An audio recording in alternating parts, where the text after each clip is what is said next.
በስደት ላይ ስትሆን ብቸኝነት የሚሰማ ሰው ስለሌለ ብቻ አይደለም። ይልቁንም ያንተ ያልሆነ ዓለም ውስጥ ያንተ የሆኑ ሰዎችን ስትናፍቅ ነው።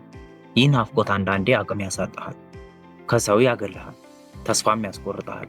ዛሬ የማካፍላችሁ 8 መፍትሄዎች ይህንን የናፍቆት ስቃይ ተቋቁማችሁ በስደት ሀገር ጠንካራ እንድትሆኑ የሚያደርጉ ናቸው። በተለይ ቁጥር 7 ላይ የምነግራችሁ ነጥብ ካልገባችሁ ሌሎች መፍትሄዎች ራሱ አይታያችሁም። ይህ ነጥብ በስደት ህይወታችሁ ላይ ያላችሁን አመለካከት ሙሉ በሙሉ የሚቀይርና ካላችሁበት ጭንቀት አውጥቶ ወደ ስኬት የሚመራችሁ ትልቅ ሚስጥር ነው። እስከ መጨረሻው አብራችሁን ቆዩ። ከተመቻችሁ መጨረሻ ላይ ሰብስክራይብ አድርጉ። ወደ መጀመሪያው መፍትሄ እንገባለን። የመጀመሪያው በስደት ላይ ያላችሁ ሰዎች ቤተሰቦቻችሁ ወይም ደግሞ ጓደኞቻችሁ ሲናፍቋችሁ ሁሌም እንደምታደርጉ ታውቃለሁ። ነገር ግን ለየት ባለ መልኩ እንድታደርጉት የምፈልገው ነገር የቪዲዮ ጥሪን እንደ መደበኛ ፕሮግራም መያዝ ነው። ሁሉም ሰው እንደሚያደርገው አውቃለሁ፣ ግን እስከዛሬ ከምታደርጉት ቪዲዮ ኮል ለየት ባለ መልኩ ማድረግ ስላለባችሁ ብቻ ይዤላችሁ መጥቻለሁ። በስደት ሀገር ሆኖ ቤተሰብን መናፈቅ የናፍቆት ስሜት ብቻ ሳይሆን የስነ ልቦና ክፍተትና የብቸኝነት ስሜትን ይፈጥራል።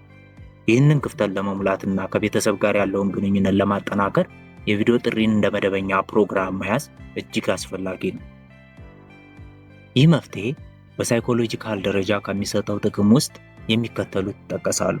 የመጀመሪያው ጥቅም የመኖርና የማግኘት ስሜት ወይም ደግሞ ሴንስ ኦፍ ፕሬዘንስ የምትሉት ነው። በድምፅ ብቻ ከመነጋገር ይልቅ የቪዲዮ ጥሪ ማድረግ የሰዎችን ፊት፣ የሰውነት እንቅስቃሴና የአካባቢ ሁኔታን በግልጽ እንድናይ ያደርገናል። ይህ ደግሞ በሳይኮሎጂካል ደረጃ የሰዎችን መኖር በቅርበት እንዲሰማን ያደርጋል። የብቸኝነት ስሜትን ይቀንስልናል፣ እንዲሁም የደህንነት ስሜታችንን ይጨምርልናል። ሁለተኛው ጥቅሙ የአይን ግንኙነት አስፈላጊነት ነው። በቪዲዮ ጥሪ ወቅት የሚደረጉ የአይን ግንኙነቶች ምንም እንኳን በዲጂታል ዓለም ቢሆኑም ከሌሎች ጋር ያለንን ስሜታዊ ግንኙነት ያጠናክራል። ይህ ደግሞ እንደ ኦክሲቶሲን ያሉ ደስተኛ የሚያደርጉ ሆርሞኖችን እንዲለቀቁ በማድረግ ናፍቆትን በከፍተኛ ሁኔታ ይቀንስልናል። ሶስተኛው የቪዲዮ ኮል ጥቅሙ መደበኛ ስርዓትንና የጠበቀ ግንኙነትን ይፈጥርልናል። በሳምንት ውስጥ የተወሰኑ ቀናትንና ሰዓታትን ለቪዲዮ ጥሪ መመደብና ይህንን ተግባር እንደ መደበኛ ስርዓት መያዝ ከቤተሰብ ጋር ያለውን ትስስር ያጠናክራል። ይህ ደግሞ በጊዜ ሂደት የናፍቆት ስሜትን ይቀንሳል እና የስደት ህይወትን በትዕግስት እንድንቋቋም ያደርገናል። አራተኛው የቪዲዮ ኮል ጥቅም የጋራ ልምድና ትዝታ እንድንፈጥር ያደርገናል። በቪዲዮ ጥሪ ወቅት የጋራ ልምዶችን ወይም ደግሞ ትዝታዎችን መጋራት ስንል ለምሳሌ አብሮ መብላት፣ በያላችሁበት መጫወት፣ ማውራት ናፍቆትን የመቀነስና የደህንነት ስሜትን የመጨመር አቅም አለው። ስለዚህ እስካሁን ከምታደርጉት ለየት ባለ መልኩ ማድረግ ናፍቆታችሁን ይቀንሰዋል። ማለትም የጥሪ ሁኔታዎችን ማስተካከል፣ ለምሳሌ ክፍሉን በቂ ብርሃን እንዲኖረው ማድረግ፣ የአይን ግንኙነቶችን ማሻሻል፣ በጥሪ ወቅት የጋራ ምግብ ማዘጋጀት፣ መጫወት፣ ማውራት፣ ስለ ሳምንቱ ክስተቶች፣ ትዝታዎች፣ የወደፊት እቅዶች ማውራት ወዘተ በማድረግ እንደ አዲስ እንድትጀምሩ ትፈልጋለሁ። ሁለተኛውና ወሳኝ የሆነው መንፈሳዊ ህይወትን ማጠንከር ነው፣ ወይም ደግሞ ስፒሪቹዋል ስትሬንግዝ የምትሉት ማለት ነው። በስደት ላይ ስንሆን ቤተሰብና ጓደኛ የሌለበት ባዶነት ሊሰማን ይችላል። ይህንን ባዶነት ደግሞ በሰው ወይም በቁሳቁስ ብቻ ለመሙላት መሞከር አድካሚ ነው። መንፈሳዊነት ግን ከሰው አቅም በላይ የሆኑ ሰላምና መረጋጋትን ይሰጠናል። ይህንን ነጥብ በሶስት ዋና ዋና ክፍሎች እንየው። ያ ማለትም የመጀመሪያው መጠንከር ያለብን ጸሎት ላይ ነው። ጸሎት የውስጥ ሸክም ማራገፊያ ነው። ፊልጵስዩስ ምዕራፍ 4 ከቁጥር 6 እስከ 7 እንዲህ ይላል፣ በነገር ሁሉ በጸሎትና በምልጃ ከምስጋና ጋር ልመናችሁን በእግዚአብሔር ዘንድ አስታውቁ እንጂ አንዳችም እንዳትጨነቁ፣ አእምሮንም ሁሉ የሚያልፍ የእግዚአብሔር ሰላም ልባችሁንና ሐሳባችሁን በክርስቶስ ኢየሱስ ይጠብቃል ይላል። ይህ ጥቅስ እንደሚያሳየው ጸሎት መጨነቅን ያስቆማል። በምትኩ ግን የሰው አእምሮ ሊረዳው የማይችለውን ሰላም በልቦናችን ውስጥ ያሰፍናል። ጸሎት ከፈጣሪ ጋር የምናደርገው ንግግር ብቻ ሳይሆን ሳይኮሎጂካሊ ፋይዳውም የላቀ የፈውስ መንገድ ነው። በስደት የምናሳልፈውን የብቸኝነት ምሽት ወደ ሰላም የሚቀይር መሳሪያ ሆኖ ያገለግለናል። ምክንያቱም ጸሎት በምናደርግበት ወቅት ብቻዬን አይደለሁም፣ ከእኔ በላይ የሆነ የሚረዳኝ ኃይል አለ የሚል እምነት በአእምሯችን ውስጥ ይሰርጻል። በጸሎት ጊዜ አእምሯችን ካለፈው ትዝታውና ከወደፊቱ ስጋት ተላቆ አሁን በሚባለው ሰዓት ላይ ይረጋጋል። ይህ ደግሞ የብቸኝነት ስሜት ወደ ድብርት እንዳይቀየር ይከላከልልናል። ሁለተኛው መንፈሳዊ ንባብ ነው። ይህንን የተስፋ ስንቅ ብለን ልንገልጸው እንችላለን። በስደትና በፈተና ውስጥ ስላለፉ ታላላቅ ሰዎች ታሪክ ማንበብ የዛሬውን ማንነታችንን እንድንገነባ ይረዳናል። መጽሐፍ ቅዱስን ወይም ደግሞ ሌሎች መንፈሳዊ መጽሐፍትን ስናነብ ብዙ ቅዱሳን ሰዎች ከሀገራቸው ወጥተው በስደት እንደነበሩና ፈጣሪ ግን እንደረዳቸው እንረዳለን። ይህ ደግሞ የእኔም ስደት በሰላም ያልፋል የሚል ውስጣችን ውስጥ ብርታት እንዲፈጠር እናደርጋለን። ስለዚህ ማንበብ ጠቃሚ ነገር ነው። ሶስተኛው መንፈሳዊነታችንን የምናጠናክረው የሚቻል ከሆነ መንፈሳዊ ማህበረሰብን መግባባት ነው።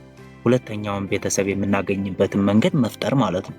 በስደት ሀገር ላይ ያለ ሃይማኖት ተቋማት ከእምነት ቦታነቱ ባለፈ ማህበራዊ ድጋፍ የሚገኝበት ስፍራ ነው። ከብቸኝነት ለመውጣት በአቅራቢያችን ወደሚገኝ ቤተክርስቲያን ወይም ደግሞ የተለያዩ የእምነት ተቋማት መንፈሳዊ ማህበራት ውስጥ ተሳትፎ ማድረግ ያስፈልጋል። ስንሳተፍ ተመሳሳይ እሴት ያላቸውን ሰዎች እናገኛለን።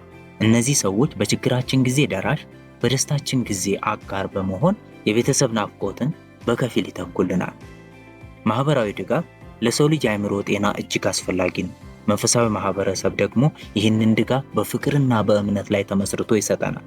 ስለዚህ ውድ የስደት ተጓዦች፣ ናፍቆት ሲበረታባችሁ፣ ብቸኝነት ሲከብዳችሁና ተስፋ መቁረጥ ሲቃረባችሁ ወደ መንፈሳዊ ህይወታችሁ ተመለሱ። እዚያ ውስጥ በሰው የማይገኝ ሰላም፣ በገንዘብ የማይገዛ መረጋጋትና ለማንኛውም ፈተና የማይበገር ጥንካሬ ታገኛላችሁ። አራተኛው በስደት ላይ ያለ ሰው ማድረግ ያለበት ነገር ስሜትን በጽሁፍ ማውጣት ወይም ደግሞ ዘ ሂሊንግ ፓወር ኦፍ ጆርናሊንግ ነው። ናፍቆት ልክ እንደ ውሃ መዳረሻ ካላገኘ በውስጣችን እየታመቀ ይሄድና ውጥረትን፣ ጭንቀትንና እንቅልፍ ማጣትን ይፈጥርብናል። ስሜታችንን በወረቀት ላይ ስናሰፍር ግን በጭንቅላታችን ውስጥ የሚመላለሰውን የሀሳብ ክርክር ወደ ውጭ እናወጣዋለን። ታዲያ ይህ ተግባር ለምን አስፈለገ? እንዴትስ ይተገበራል ልትሉ ትችላላችሁ። ምን መሰላችሁ? ናፍቆት አእምሯችንን ሲያጨናንቀው ሀሳቦች የተዘበራረቁ ይሆኑብናል። ስነ ጽሁፍ ግን እነዚያን ስሜቶች ነጥለን እንድናያቸው ያደርገናል። ይህም አእምሯችንን ፋታ እንዲያገኝ ይደርገዋል ማለት ነው። ሌላው ራሳችንን እናዳምጣለን። መጽሐፍ ማለት ከራስ ጋር የሚደረግ ንግግር ነው። ማንም ሰው እንደማይሰማን እና እንደማይፈርድብን ስለምናውቅ የልባችንን እውነታ ያለምንም መሸሸግ እንገልጻለን። ይህ ደግሞ ትልቅ የውስጥ ፈውስ ይሰጠናል። ሌላው የትዝታ ማህደር ሆነው ሊያገለግሉን ይችላሉ። ማለትም በናፍቆት መሃል የምንጽፋቸው ነገሮች ወደፊት ህይወታችን ሲቀየሩና ስደቱ ሲያበቃ ያለፍንበትን ጥንካሬ የምናይበት የታሪክ ሰነድ ሆነው ያገለግሉናል ማለት ነው። ቀጣዩ ጥያቄያችሁ ሃው ቱ ስታርት ነው የሚሆነው። ታዲያ ምን ብለን እንጻፍ? መጽሐፍ ለመጀመር ጎበዝ ጸሐፊ መሆን አያስፈልግም። የሚከተሉትን መንገዶች መጠቀም ትችላላችሁ። የመጀመሪያው ለናፈቁሽ ወይም ደግሞ ለናፈቁ ቤተሰቦች ወይም ደግሞ ጓደኞች ልትነግራቸው የምትፈልገውን ነገር ሁሉ በደብዳቤ መልክ ጻፉ። ዛሬ እንዲሆኜ ነበር፣ እንዲናፍቃችሁ ነበር በላቸው። እንደዚህ እያልክ በደብተር ላይ መዘርዘር ስሜትን በእጅጉ ያቀልልሃል። ሁለተኛው የምትከተሉት በናፍቆትም መሃል ቢሆን በዚያን ቀን የሆነልሽን ወይም ደግሞ የሆነልን አንድ መልካም ነገር፣ ለምሳሌ ዛሬ አሪፍ ምሳ በላሁ፣ ዛሬ በስራዬ ሰዎች ያመሰገኑ ምናምን ብሎ መጻፍ። ይህ አእምሮን በናፍቆት ብቻ እንዳይሞላ ያደርገዋል። ሶስተኛ በስልክ ማስታወሻ ኖት ከመያዝ ይልቅ በደብተርና በብዕር መጻፍ የተሻለ ነው። በብዕር ስንጽፍ ከአእምሯችን ጋር ያለን ግንኙነት ጠንካራ ይሆናል። ይህም ካነሳችሁ ደግሞ ክፍላችሁ ገብታችሁ ቪዲዮ ራሳችሁን እየቀረጣችሁ ማውራት መጀመር አለባችሁ። በሳይንሳዊ ጥናት መሰረት ስሜትን በጽሁፍ የሚያወጣ ሰው ከማያወጣው ይልቅ ለድብርትና ለከፍተኛ ጭንቀት የመጋለጥ እድላቸው ዝቅተኛ እንደሆነ ይገልጻል። መጽሐፍ ናፍቆትን አያጠፋም፣ ነገር ግን ናፍቆቱ እናንተን እንዳያጠፋችሁ አቅም ይሆናችኋል። አእምሯችሁ በናፍቆት እንዳይታወክና ለዕለት ተዕለት ስራችሁ ዝግጁ እንድትሆኑ ያደርጋል። ስለዚህ ዛሬውኑ አንድ የሚያምር ደብተር ግዙና ናፍቆት ሲመጣባችሁ በውስጣችሁ አትደብቁት፣ ለወረቀቱ ንገሩት። ወረቀቱ ታጋሽ ነው። ሁሉንም ስሜታችሁን ተቀብሎ በምትኩ ለእናንተ ውስጣችሁን ሰላም የሚያደርጉ ነገሮች ይሰጣችኋል።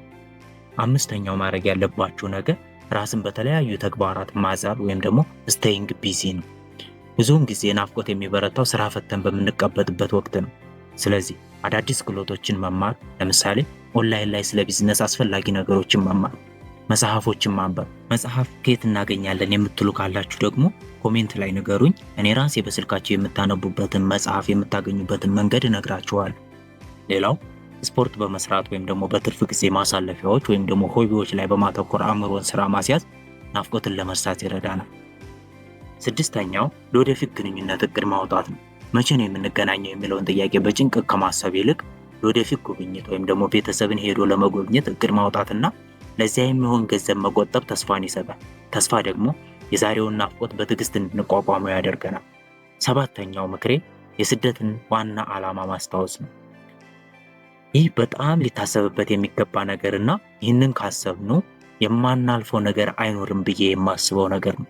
ከሀገር የወጣንበትን ዋና ምክንያትና የምንፈልገውን ግብ ሁል ጊዜ ማስታወስ ጥንካሬ ይሰጠናል። ማሰብ ብቻ አይደለም፣ ዕለት ከዕለት ማስታወሻ ደብተራችን ላይ መጻፍና ከመተኛታችን በፊት ድምፃችንን ከፍ አድርገን ማንበብ ወሳኝ ነገር ነው።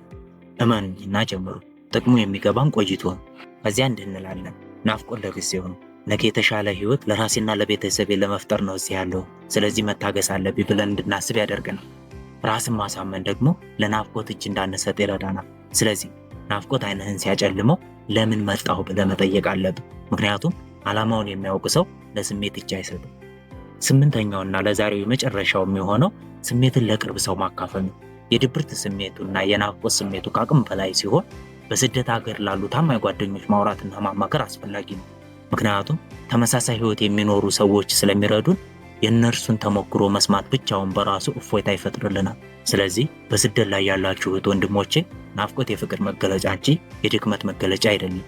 እነዚህን መንገዶች በመጠቀም ራሳችሁን እንድታጠነክሮ አበረታታችኋለሁ። እኔንም መርጣችሁ ስላዳመጣችሁኝ አመሰግናለሁ። ሰላም ሁኑ።